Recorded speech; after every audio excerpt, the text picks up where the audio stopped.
I was asked a question about my thoughts on um,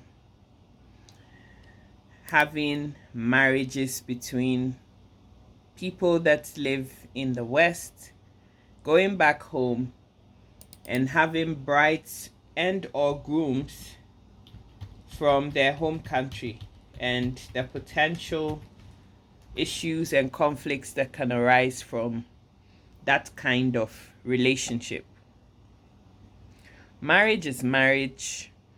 Marriage can be exciting, but marriage can also pose a lot of issues if certain things are not in place from the very get-go.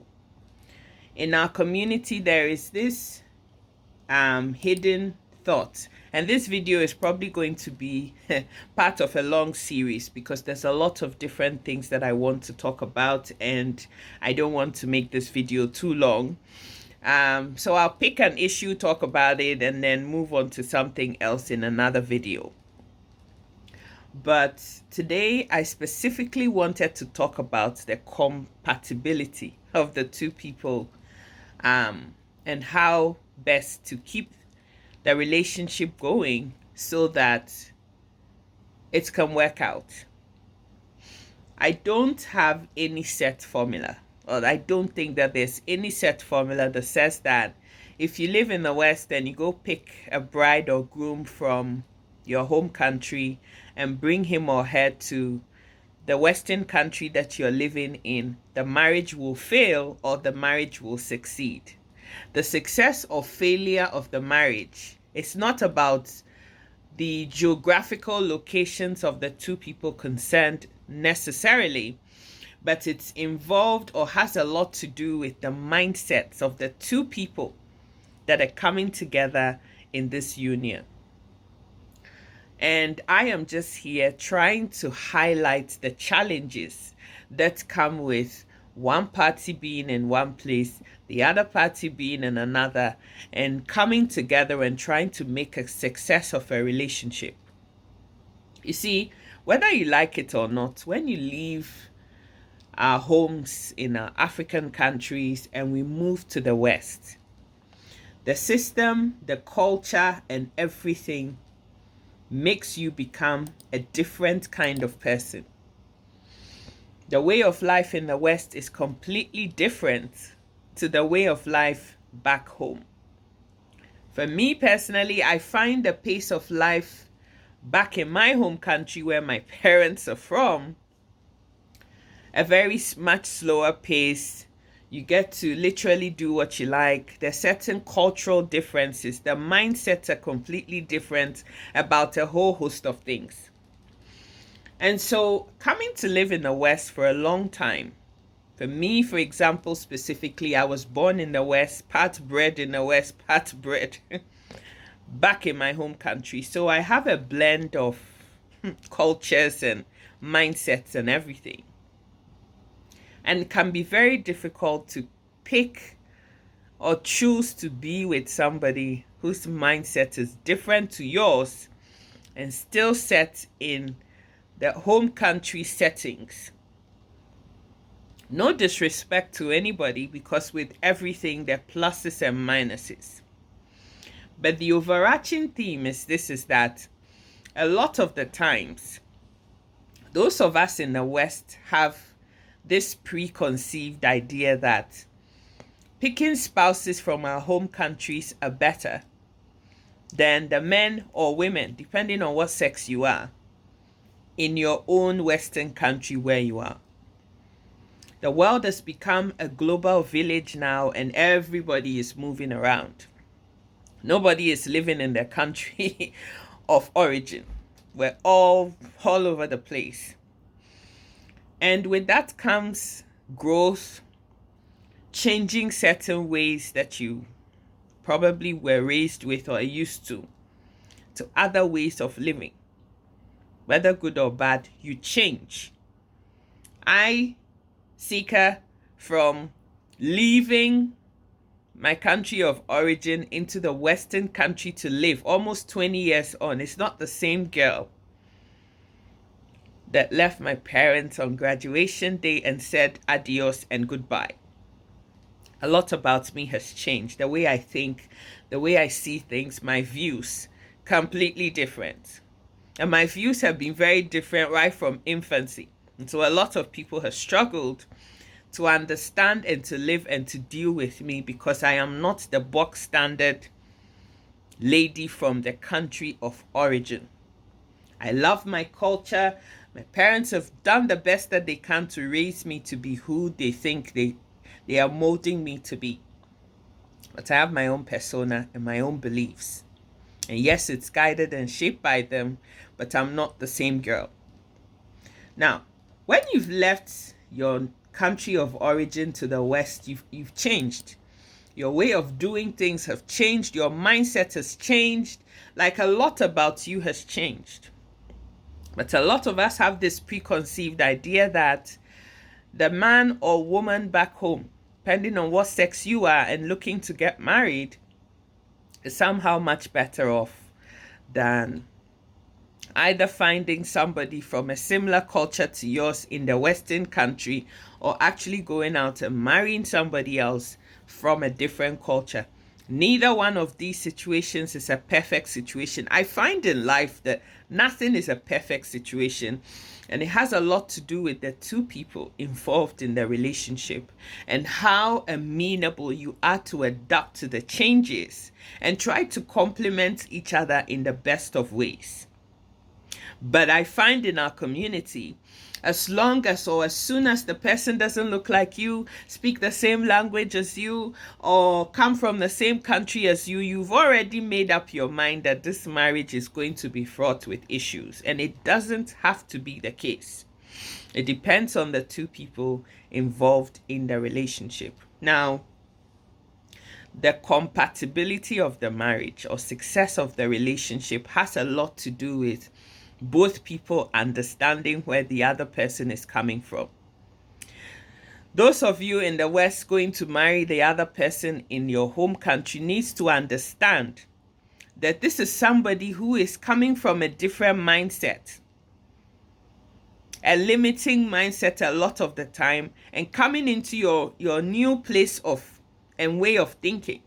And so you need to exercise a lot of patience in bringing this person, be it a man or woman, to be able to adapt and incorporate themselves in the new way of living. If you don't have this patience to be able to do that, my darling, you're better off meeting somebody that can understand you from where you're at with your mindset and everything, and is in that same position as you. Likewise, the person coming from the home country into a Western country also has to be amenable to change and have the open-mindedness and the willingness to adapt to a whole completely different world and way of doing things. For example, I find that people that have lived in the West have to think on their feet. Like, you have to make snappy decisions. A lot of the times, you don't have the opportunities to get anybody else to advise or inform that decision, but the system forces you to make quick, stand on your feet, snappy decisions that is going to drive you to the next level of where you need to be. And no disrespect to those of us who are back home. That's not to say that those of the people that live in our home countries don't have the ability to do the same. But a lot of times, the pace of life is different. It's laid back. You have times to change your mind and decide what you want and, think about it, brood over it before you come to a decision-making process. But in the Western countries where the pace of life is so fast, you have to be able to have that ability to decide now and act now. There is no time to now get the information, go home, discuss it with your bride or groom, and think about it, come to a decision, and then act. You have to be able to make on your feet, snap, pim, decision, and get up and move. A lot of the times, unfortunately, and this is both men and women, but sometimes I find that it is more so with women, because back in the home countries in our culture, a lot of the times women are raised to be overly dependent on men with decision making, processing, everything. And so this kind of way of bringing us up has made it a dormant feature for a lot of my sisters to be able to just stand on your own 2 feet and decide on something and act without being in consultation with your husband or whoever is in your life. That can have damning consequences if you cannot stand on your own 2 feet, because the pace of life in the West is tough at the best of times. Now you're going to introduce into your life somebody whose way of doing things is not the same as yours. If you don't have the patience to be able to explain things to people and bring yourself, you that is in a Western country, bring yourself down to that level of thinking and understanding of the other person who's coming in to incorporate themselves, you will get frustrated very quickly. You will get frustrated very quickly. There needs to be a lot of patience. There needs to be a lot of adaptability and being amenable to change on both sides in order for the relationships to succeed.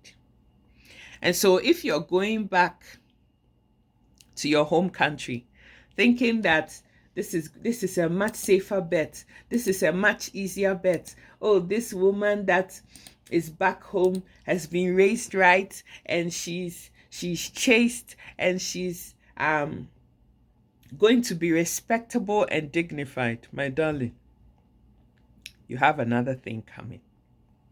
A lot of the times, our brothers who live in the West want to go back home and marry women back from home because they think that they are not loose women. The women in the West are all loose women. I'm sure that the whole country and their dog has had something to do with them. My darling, I am finding that the ladies and even gentlemen that we think are back home that are much better options, are safer bets for us, have also gone through their own metamorphosis and have also changed to become different people to suit their own needs too. Yesterday, I watched a video where there was this woman who entices men to sleep with her. And then she harvests the juices that you men give out when you do mama and papa. And she goes selling it or giving it away to some people in some cult or something. You can just imagine, like, that blew my mind.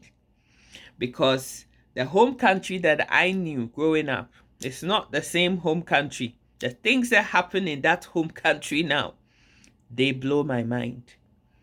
So this false way of thinking, or this falsehood or deception that a lot of us are living in, thinking that the men and women in our home countries are somehow better off than the ones here. It's neither here nor there. For me, it's down to personalities. Sometimes the expectations that some of us have is just simply unrealistic, plain and simple. That is what the issue is. Unrealistic is what the word is. Some of us want women who are hardworking and would help me and would work hard with me and will be partners, yada, yada, yada. But at the same time, we don't want these women to also be independent and also or are also expecting these same women that we want money from to cook, clean, be baby making machines, watch over the home, and do everything all by herself. Give you good mama and papa, shenanigans in your bedroom, and still do all the things that I've listed. And your only job is to just go out there, do a hard day's work, and come back home and cross your feet. In the Western countries, life doesn't quite work like that. If you're partners in everything. The men and women need to do the nappy changes and their feeding.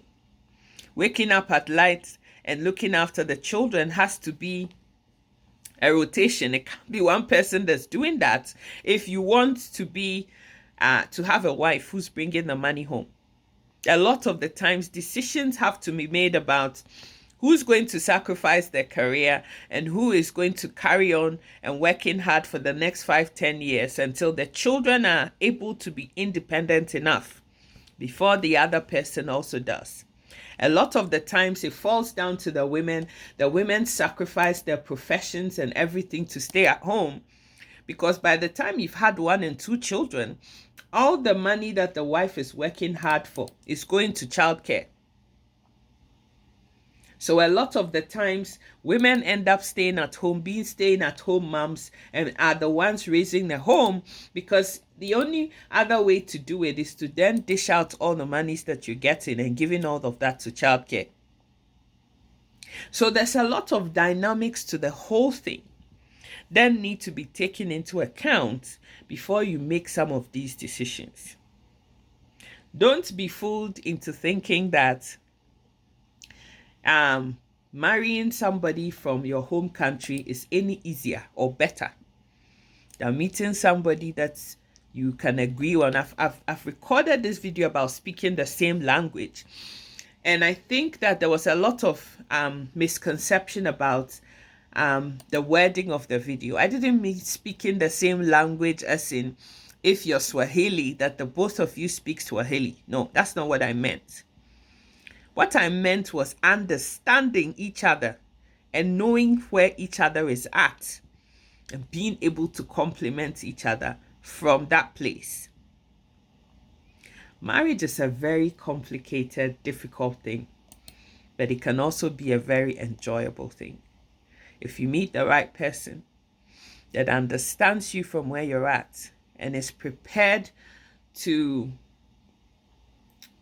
compromise, where you can both meet each other halfway, where it's not a matter that one person thinks it's my way or no way, my way or the highway, you can make a success of your marriage. There is no man that is better than this one. There is no woman that is the best woman in the whole wide world. It is all about compromise and a lot of understanding, a lot of patience. I'm not here to say don't go home and marry somebody from your home country. That is what you're choosing to do. I just want you to understand that it also comes with its own complexities, and you need to be open-minded enough to understand that if you choose to marry somebody that you meet in a Western country, you need to still understand each other and meet each other halfway and compromise. Meet each other where you're each at and be able to raise each other, complement each other to become better people. The success or failure of marriages has nothing to do with geographical locations, but everything to do with understanding. I hope this video makes sense, and I hope you understand me. There will be more discussions about this whole thing. But for today, I just want to pack this here. My name is Sika. I love you so much. If you found this video useful, please share it. Share the video so other people can hear what I'm saying, and it will be useful to them also. Subscribe to my channel on YouTube and TikTok, and God will bless you. I love you so much. I want to see people succeed and thrive and educate themselves in this era, in our time. I love you. God bless you, and have a fantastic day. Bye.